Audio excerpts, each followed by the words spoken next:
তো হেই ভিউয়ার্স, কেমন আছেন সবাই? আশা করব সবাই ভালো আছেন। তো আজকে আমরা এক্সপ্লেন করছি শার্ক দ্য বিগিনিং মুভিটা। আর এই মুভিটা বানানো হয়েছে খুবই সুন্দর একটা গল্প নিয়ে। তো এই জন্য আমি বলবো ভিডিওটা শেষ পর্যন্ত দেখার জন্য, আর নয়তো অনেক কিছুই মিস করে ফেলবেন। তো চলুন কথা আর না বাড়িয়ে শুরু করি আজকের ভিডিও। তো এই গল্পের শুরুতে আমরা দেখতে পারি ইয়ন নামের একটা ভয়ঙ্কর ফাইটারকে। আসলে যদিও ইয়নের বয়স অনেক কম ছিল, তবে তার ফাইটিং স্কিল এতটাই দুর্দান্ত ছিল যেই জন্য সে পুরো শহরের মধ্যে পরিচিতি পেয়ে গেছে। সে হয়ে গেছে এই শহরের একজন সেলিব্রিটি। একদিন বক্সিং ম্যাচ শেষ করার পরে ইয়ন বাসায় যাওয়ার জন্য একটু তাড়াহুড়ো করছিল, কারণ বাসায় তার মা আর বোন তার জন্য ওয়েট করছিল। তবে যখন সে তাড়াহুড়ো করে বাসায় যায়, তখন সে দরজা খুলেই পুরোপুরি শক্ট হয়ে যায়। সে দেখতে পারে তার মা আর বোনের লাশ পড়ে আছে। এটার জন্য সে পাগলের মতো তাদের দিকে গিয়ে চিৎকার করা শুরু করে। তবে তখনই পেছন থেকে অন্য একটা গুন্ডা এসে তার গলার মধ্যেও রশি দিয়ে পেঁচিয়ে ধরে। তবে যেহেতু ইয়ান হচ্ছে গিয়ে একজন ট্রেন ফাইটার, এই জন্য সে তার ফাইটিং স্কিল দিয়ে তার থেকে নিজেকে সেভ করে ফেলে, আর ফাইনালি তাকে সে সেখানে শেষ করে দেয়। তো এই ঘটনার পুরো 2 বছর পরে কোনো একটা স্কুলের ক্লাসরুমে কিছু বাচ্চারা মোবাইলে একটা খবর দেখছিল, যেখানে বলা হচ্ছিল ইয়ান নামের যেই ফাইটার ছিল, যার ফ্যামিলিকে 2 বছর আগে খুন করা হয়েছে, তার ফ্যামিলিকে যারাই খুন করেছিল তারা সবাই ছিল প্রফেশনাল চোর। তবে তবুও ইয়ন তার ফাইটিং স্কিলের সাহায্যে এক এক করে তাদের সবাইকে শেষ করে দিয়েছিল। এখন এই জন্য তার বিরুদ্ধে খুনের অভিযোগ আনা হয়েছে, আর এই চার্জ লাগিয়ে তাকে এখন জেলে পাঠিয়ে দেওয়া হচ্ছে। আর তখন আমরা দেখতে পারি এই স্কুলের মধ্যে সৌবিন নামের একটা ছেলেও ছিল, যে কিনা স্কুলে নতুন আসা শুরু করেছিল, মানে নতুন স্টুডেন্ট হিসেবে ভর্তি হয়েছিল। আসলে সৌবিনের আগের যে স্কুল ছিল সেখানে তাকে সবসময় টর্চার করা হতো, আর এই টর্চার সহ্য করতে না পেরেই সৌবিন তার স্কুলটাকে বদলে নিয়েছিল। তবে তার এই প্ল্যানটা বেশিক্ষণ কাজ করে না, কারণ একটু পরেই ম্যাডাম টনি নামের একটা ছেলেকে নিয়ে আসে, যে কিনা ছিল ভয়ঙ্কর একজন ফাইটার। আর তার আগের স্কুলে এই ছেলেটাই ছিল যে কিনা তাকে টর্চার করত, মানে অনেকগুলো ছেলের মধ্যে সেও ছিল একজন। আর এই জন্য এগুলো দেখার পরে সৌবিন একটু বেশি আটোসাটো হয়ে যায়, সে প্রচণ্ড ভয় পেয়ে যায়। তবে যখনই ম্যাডাম এখান থেকে চলে যায়, তখন টনি স্কুলের মধ্যে তার একটা নেতৃত্ব প্রকাশ করার জন্য সে কথাবার্তা ছাড়াই কিছু ছেলে মেয়েকে পেটানো শুরু করে। আর এরপরে যখনই টনি সৌবিনকে মারতে আসে, তখন সৌবিন কিছুই করতে পারছিল না, সে ভয়ে কিছু বলছিলই না। আর যেহেতু এখন তাকে মারা শুরু করে দিয়েছে টনি, এই জন্য সৌবিনের একটা ফ্রেন্ড এসে তাকে থামানোর ট্রাই করে। তবে এইটার জন্য টনি আরও বেশি রাগ করে, আর সে তার এই মেয়ে বন্ধুকে অনেকগুলো ধমক দিয়ে তাকে চড় থাপ্পড়ও মারা শুরু করে। আর এই ব্যাপারগুলো দেখার পরে সৌবিন আর নিজেকে কন্ট্রোল করতে পারে না। ফাইনালি এত বছরের সাধনার পরে সেই গিয়ে তাকে আটকানোর ট্রাই করে। তবে এইটার জন্য তার মাথা আরও বেশি গরম হয়ে যায়। এই জন্য টনি চিন্তা করে যে এইবার তো তাকে আমি আচ্ছা রকম পেটাবো, আর আমার মন মতো পেটাবো। আর এরপর তাকে অনেকক্ষণ ধরে পেটানোর পরে যখন সৌবিন আর এটা সহ্য করতে পারছিল না, তখন সে একটা পেন নেয় তার সেফটির জন্য। তবে টনি এইটা দেখেও ভয় পায় না, সে তাকে মারার জন্য আবারও যায়। টনি তার সামনে গিয়ে বারবার করে বলছিল যে মার, যদি তোর সাহস থাকে মার, শালা ছুরি হাতে নিলেই কি কেউ গুন্ডা হয়ে যায় নাকি? আর যখন সৌবিন এই ব্যাপারগুলো আর সহ্য করতে পারছিল না, আর সে দেখতে পাচ্ছিল একেবারে টনি তার হাতের সামনে, তখন সেই কলমটা তার চোখের মধ্যে ঢুকিয়ে দেয়। এই জন্য তার বিরুদ্ধে অ্যাটেম্প টু মার্ডারের চার্জ লাগানো হয়। আর যখন কোর্টে গিয়ে তাকে জিজ্ঞেস করা হয় এই ব্যাপারগুলো সম্পর্কে, তখন সৌবিন টনি সম্পর্কে কিচ্ছুই বলতে পারে না, সে একেবারে চুপচাপ দাঁড়িয়ে থাকে। আর এই ব্যাপারগুলোর জন্য তাকে পুরো 2 বছরের জেল দেয়া হয়। এরপরে কোর্ট থেকে জেলে নেওয়ার সময় তাদেরকে একটা বাসের মধ্যে ওঠানো হয়, সেখানে সৌভাগ্যবশত তার সিটটা পড়ে ইয়নের পাশেই। আর এরপরে যখন তারা জেলে চলে আসে, তখন সে ফ্রেন্ডশিপ করে মিন নামের একটা চোরের সাথে, কারণ তাদের দুজনকে একই সেলের মধ্যে বন্দি করা হয়েছিল। আসলে বাসে করে যাদেরকে আনা হয়েছিল তাদেরকে বিভিন্ন সেলের মধ্যে ডিভাইড করে দেওয়া হয়েছিল, সেখানে মিন আর সৌবিন পড়েছে একই সেলের মধ্যে। তবে এখানে একটা বড় ভাই ছিল, যে কিনা তাদেরকে আসার সঙ্গে সঙ্গেই জেলের মধ্যে যত পলিটিক্স আছে সেই ব্যাপারগুলো সম্পর্কে বলা শুরু করে। আসলে এই জেলের মধ্যে জুন, আকিও আর হান নামের 3 জন লোক আছে, যাদের কথাতেই এই জেলটা চলে। যদিও এর মধ্যে জুন নামের সেই লোকটা একটু বেশি ভালো ছিল, সে আকিও আর হানকে সবসময় আটকাতো যাতে করে নির্দোষ কয়েদিদেরকে কোনো শাস্তি দেওয়া না হয়। তবে ইদানিং আকিও আর হান মিলে একটা প্ল্যানিং করে জুনকে একটা জায়গায় ফাঁসিয়ে দিয়েছে। আর এরপর থেকেই সুযোগ পেয়ে আকিও আর হান বারবার করে নির্দোষ কয়েদিদের উপরে আক্রমণ করছে, আর তাদের মন মতো যাকে ইচ্ছা তাকেই পেটাচ্ছে। তবে এখন পর্যন্ত এই জেলের মধ্যে সবচেয়ে ভয়ঙ্কর কয়েদি ছিল ইয়ন। তবে ইয়নের একটা স্পেশাল ব্যাপার ছিল, সে কোনো ঝামেলা ছাড়া কারো উপরেই হাত তুলতো না, আর কারোর সাথে ঝগড়া করার ট্রাইও করতো না। পরদিন সকালবেলা সৌবিনার মেন মাঠের পাশে দাঁড়িয়ে আকিও আর হানের মধ্যে হওয়া ফুটবল ম্যাচ দেখছিল। তবে যখন এখানে খেলাধুলা চলছিল, তখনই হানের 2টা প্লেয়ার ইনজুর্ড হয়ে যায়। এই জন্য হান সৌবিন আর মিনকে তার টিমে খেলার জন্য বলে, আর এই জন্য তারা ফাইনালি চুপচাপ খেলতে চলে আসে। কারণ তারা এটা খুব ভালো করেই জানে যে যদি না বলে তাহলেও তাদের কপালে দুঃখ আছে, আর হ্যাঁ বললেও তাদের কপালে দুঃখই আছে। আসলে যদিও সোবিন খুব ভালো একটা ফুটবল খেলতে পারতো না, এই জন্য হানের টিমটা হারা শুরু করেছিল, তবে এই হারের জন্য হানের মাথা আরও বেশি গরম হয়ে যায়, কারণ এই হারের দায় তো কোনোভাবেই হান নেবে না। এই জন্য জেতার জন্য সোবিন তার চোখ বন্ধ করে ফুটবলে লাথি মেরে দেয়, তবে সেই লাথিটা দুর্ভাগ্যবশত আকিওর জায়গা মতো গিয়ে পড়ে। এখন যেহেতু তার 70 লাখ টাকা গলে গিয়েছে, এই জন্য ব্যথার জন্য সে মাটিতে শুয়ে পড়ে। তবে একটু পরে যখন সে আবার দাঁড়া হয়, তখন এইটার প্রতিশোধ নেয়ার জন্য তার লোকজনের মাধ্যমে সে সোবিনকে ধরে একটা রুমের মধ্যে নিয়ে আসা শুরু করে। আর তখন আমরা দেখতে পারি সোবিনের অবস্থা প্রচণ্ড খারাপ হয়েছিল। আসলে সে কোনোভাবেই কিছু করতে পারছিল না, আর তার মনে পড়ছিল তার আগের স্কুলের সেই ঘটনাগুলো, যখন তাকে বারবার করে টর্চার করা হতো। এগুলো স্মরণ করে সে বারবার করে তাদের কাছে মাপ চাইছিল আর বলছিল তাকে ছেড়ে দেওয়ার জন্য। তবে এই রিকোয়েস্টের কোনো প্রভাব তাদের উপরে পড়ছিল না। আর যখনই তারা তাকে মারতে নিয়েই যাবে, তখনই তারা দেখতে পারে তাদের সামনে দিয়ে ইয়ন যাচ্ছে। ইয়নকে দেখার পরে তারা একটু নিজেরাও ভয় পেয়ে যায়, আর তারা এমন একটা ভাব নেওয়া শুরু করে যেন তারা সোবিনের খুবই ভালো ফ্রেন্ড। আর এগুলো দেখার পরে সোবিন ক্লিয়ারলি বুঝতে পারে যে এই জেলের সবাই ইয়নকে ভয় পায়, ইয়নই হচ্ছে গিয়ে এই জেলের গডফাদার।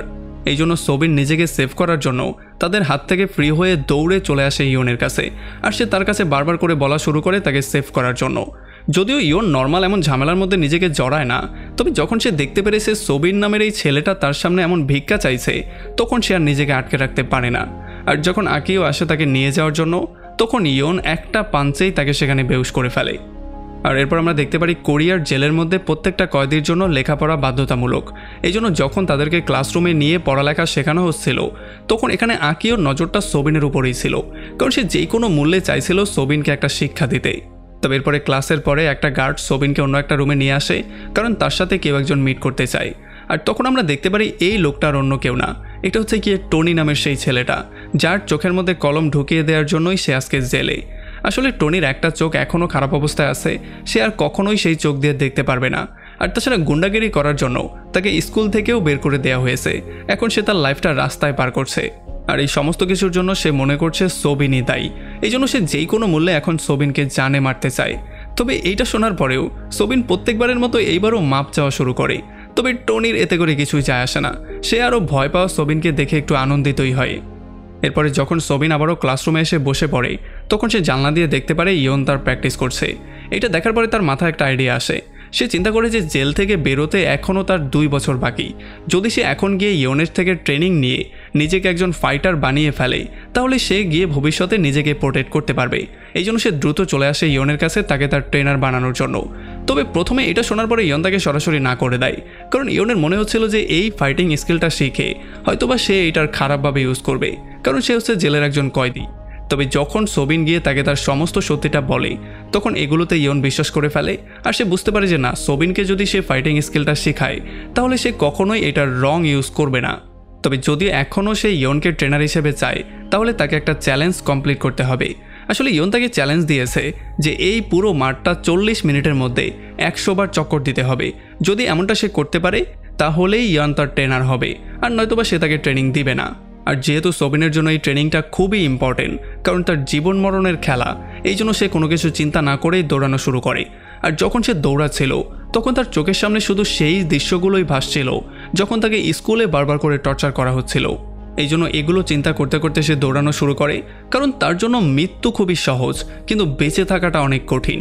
এই জন্য সে যখন দৌড়াচ্ছিল, তখন শেষ কয়টা রাউন্ডের আগেই সে প্রচণ্ড ক্লান্ত হয়ে যায়। সে লাস্টের রাউন্ডগুলো কোনোভাবেই ক্লিয়ারই করতে পারছিল না। এই জন্য ইয়ন তাকে সেখানে থেমে যাওয়ার জন্য বলে, তবে সোবিন কোনোভাবেই থামবে না, সে তার এই চ্যালেঞ্জটা কমপ্লিট করেই ছাড়বে। এই জন্য সে যখন দৌড়ানো শুরু করে আর একেবারে শেষের কয়টা রাউন্ড চলে আসে, তখন সে এখানে পড়ে একেবারে বেউসের মতোই হয়ে যায়। তবে যখন একেবারে সে তার সেন্স হারিয়েই ফেলতো আর মাটিতে পড়ে যেত, তার আগে ইয়ন এসে তাকে ধরে ফেলে। আর সে তখনই বুঝতে পারে যে আসলে বক্সিং শেখা তার জন্য কতটা গুরুত্বপূর্ণ, সে কতটা নির্যাতন সইতে সইতে আজকে এই পর্যন্ত এসেছে।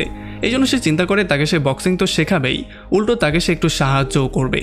এই জন্য সে প্রথমে গিয়ে জেলারের সাথে কথাবার্তা বলে আর সোবিনকে তার নিজের রুমের মধ্যে নিয়ে আসে, যাতে করে সে তাকে ভালো করে ট্রেন করতে পারে। আসলে জেলের ট্রেনারও ইয়নের ফ্যান ছিল, সে এটা খুব ভালো করেই জানতো যে ইয়ন কখনোই সেই খুনগুলো করেনি।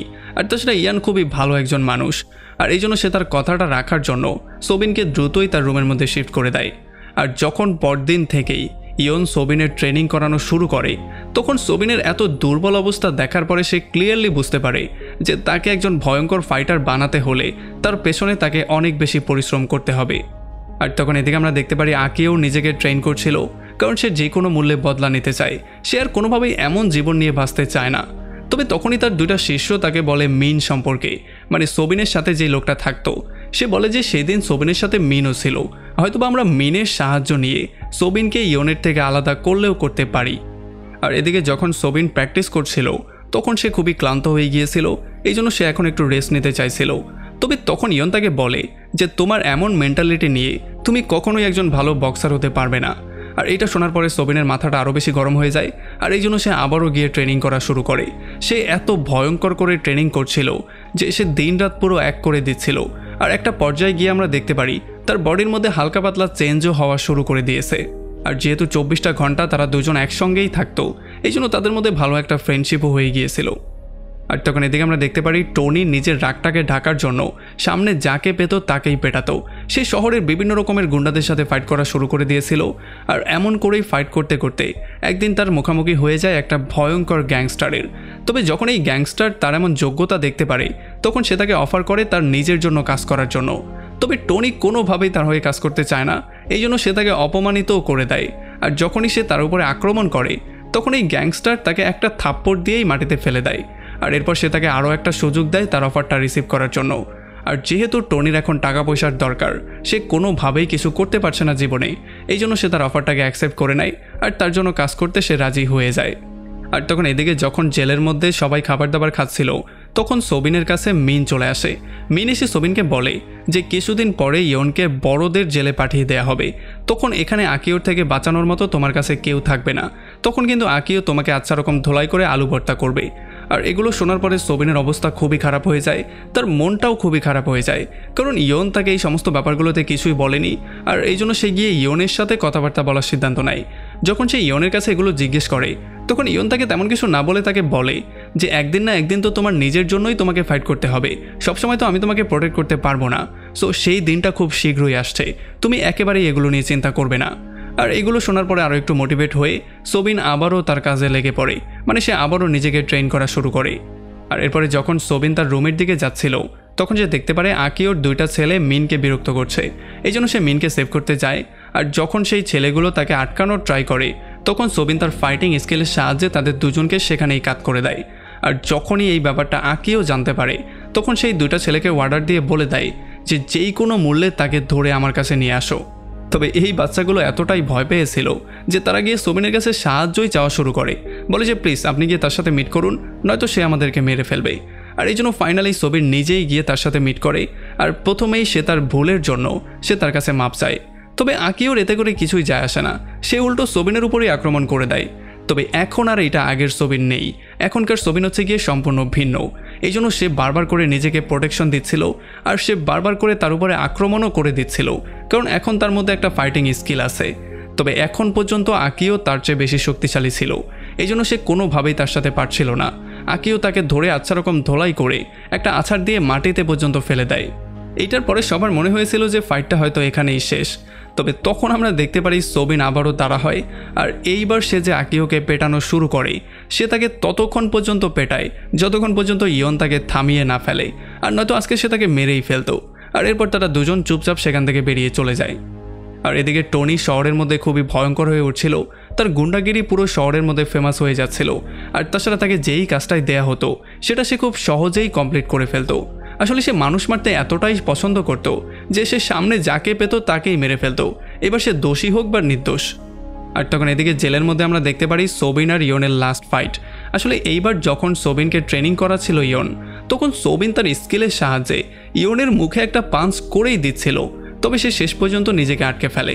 আসলে এইটাই ছিল তাদের শেষ দেখা, কারণ আজকেই ইয়নকে এই জেল থেকে অন্য জেলে পাঠিয়ে দেয়া হবে। তবে যাওয়ার আগে সোবিনকে ইয়ন পরামর্শ দিয়ে যায় যে সব সময় কঠিন পরিশ্রম করবে, কারণ পরিশ্রম ছাড়া আর কিছুই নেই।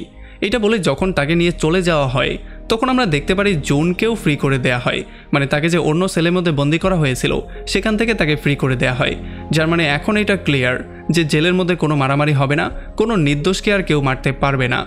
তবে তখনই হান গিয়ে সোবিনকে ফাইটিংয়ের জন্য চ্যালেঞ্জ করে আর সে তাকে একটা শর্ত দিয়ে বলে যে যদি এই ফাইটটা তুমি উইন করো তাহলে আমি কখনোই কোনো নির্দোষ কয়েদিকে আর বিরক্ত করব না, আর যদি আমি উইন করি তাহলে তোমার কপালে তো দুঃখ আছেই।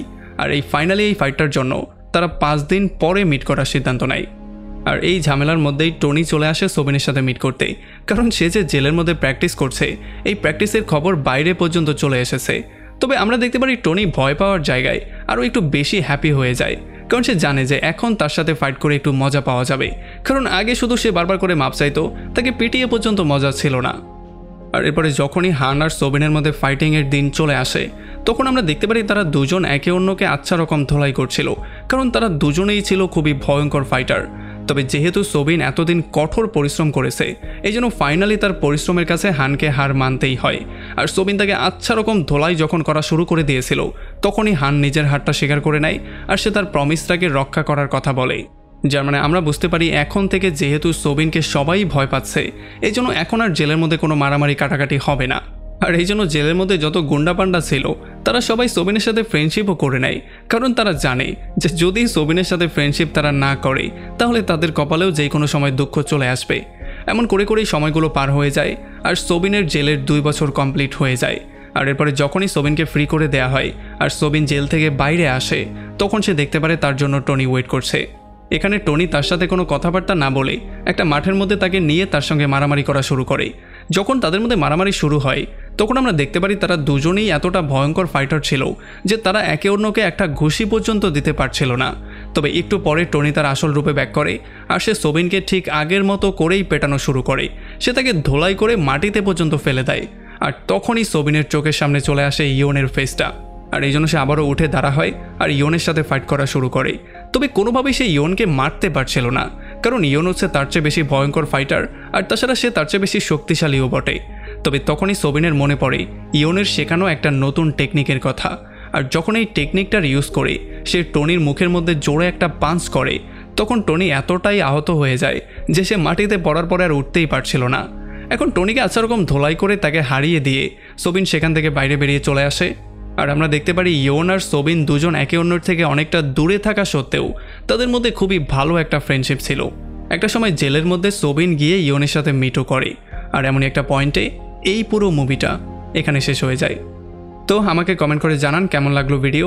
যদি ভালো লাগে তাহলে অবশ্যই একটা লাইক করবেন, আর যদি এখনও আমাদের চ্যানেলটা সাবস্ক্রাইব করে না থাকেন তাহলে প্লিজ করে ফেলুন। তো আমাদের দেখা হবে অন্য কোনো ভিডিওতে অন্য কোনো একদিন। Till then, take care.